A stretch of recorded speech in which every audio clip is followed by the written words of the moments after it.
లోకమంతా చిమ్మచీకటి కమ్ముకునే అమావాస్య రోజు. ఉమ్మడి ఆదిలాబాద్ జిల్లాలోని ఆదివాసీ గిరిజనులకు మాత్రం ఆనందం పండు వెన్నెలై విరిసిన రోజు. ఎందుకంటే ప్రతి సంవత్సరం పుష్య అమావాస్య రోజున తమ ఇలవేల్పు అయిన నాగోబాకు అభిషేకం మహాపూజ జరిపే రోజు. ఈ ఏడు కూడా మెస్రం వంశ గిరిజనులు అర్ధరాత్రి పవిత్రమైన గోదావరి జలాలతో తమ సంప్రదాయ పద్ధతిలో ఆనవాయితీ ప్రకారం ఆదిలాబాద్ జిల్లా ఇంద్రవెల్లి మండలం కెస్లాపూర్లో కొలువై ఉన్న నాగోబాకు అభిషేకం మహాపూజ నిర్వహించారు. నైవేద్యం కూడా సమర్పించారు. అయితే నాగోబా అభిషేకానికి అవసరమైన పవిత్ర గంగా జలాల కోసం మంచిర్యాల జిల్లా జన్నారం మండలం కలమడుగు సమీపంలోని హస్తనమడుగు వద్ద ఉన్న గోదావరి నది వరకు కాలినడకన వెళ్లి అక్కడి నుండి పవిత్ర జలాలతో తిరుగు ప్రయాణమైన మెస్రం వంశ గిరిజనులు కెస్లాపూర్ చేరుకుని ఆలయం సమీపం వద్ద ఉన్న మర్రి చెట్టు కింద బస చేశారు. రాత్రి అక్కడి నుంచి గోవాడకు చేరుకున్నారు. గోవాడలో మెస్రం వంశానికి చెందిన మహిళలు 22 పొయ్యిలను ఏర్పాటు చేసి మహాపూజకు అవసరమైన నైవేద్యాన్ని సిద్ధం చేశారు. అనంతరం పవిత్ర జలాలు నైవేద్యంతో సంప్రదాయ గిరిజన వాయిద్యాల నడుమ ఆలయానికి చేరుకున్నారు. నాగోబా దేవతకు తమ ఆచారం ప్రకారం గంగా జలాలతో అభిషేకం మహాపూజ చేసి నైవేద్యం సమర్పించి మొక్కులు తీర్చుకున్నారు. ఆలయం ఆవరణలో మట్టి తవ్వి పుట్టలు తయారు చేసి పూజలు చేశారు.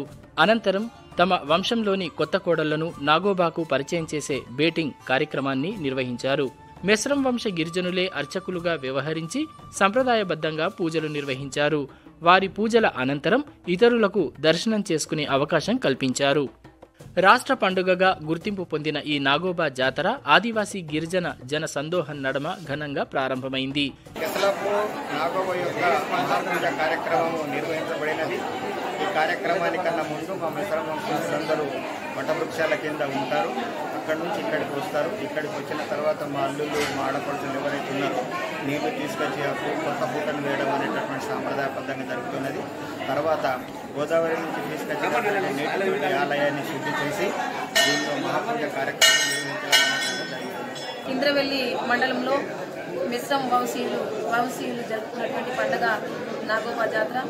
ఈ పుష్యమాసంలో 15 రోజులు ముందు నుంచే కాళ్ళకు చెప్పులు లేకుండా సాంప్రదాయబద్ధంగా తలకి రుమాలు ధోతి అందరూ తెల్ల వస్త్రాలు కట్టుకొని కాలినడకన మరి గంగాజలానికి వెళ్ళి అక్కడ ఉన్నటువంటి పవిత్రమైనటువంటి గంగాజలాన్ని తీసుకొచ్చి మరి గుడి మొత్తం కూడా శుభ్రంగా గంగాజలంతో పవిత్ర జలంతో మొత్తం కడిగేసి పూజ చేసుకోవడం అనేది జరుగుతుంది.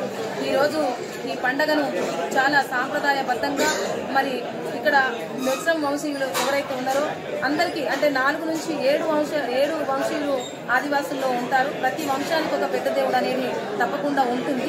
కానీ మెస్రం వంశీయులకు ఎలా అంటే ఈ చుట్టుపక్కల యావత్తు మొత్తం కూడా మహారాష్ట్ర నుంచి మొదలుకుంటే ఛత్తీస్గఢ్, ఒడిస్సా అన్ని రాష్ట్రాలలో ఉన్నటువంటి మా ఆదివాసులు ఎవరైతే ఉన్నారో అవి మెస్రం వంశీయులకు అందరికీ కూడా ఇక్కడ ఉన్నటువంటి దేవతనే పెద్ద దేవుడు. కాబట్టి అందరు యావత్ ఆదివాసులందరూ కూడా ఇక్కడికి వచ్చేసి మరి పవిత్రంగా పూజ చేసుకోవడం అనేది జరుగుతుంది.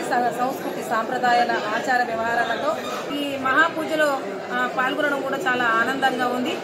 నా పేరు మెస్రం తిరుపతి శ్రీ నాగోబా పేరుకుట్లాలు.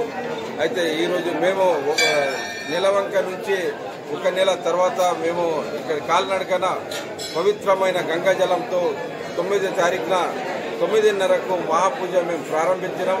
గంగాజలం తీసుకొచ్చిన గంగాజలంతో అభిషేకం చేసి మేము శుక్రవారం 9:30 నుంచి పూజ జరిపినాము. ఈ పూజ అనంతరం బేటి కోరెక్కు పరిచయ వేదిక ఇప్పుడు మేము ప్రారంభిస్తాం. ఇక్కడి నుంచి మా కెస్లాపూర్ నాగోబా జాతర ప్రారంభం.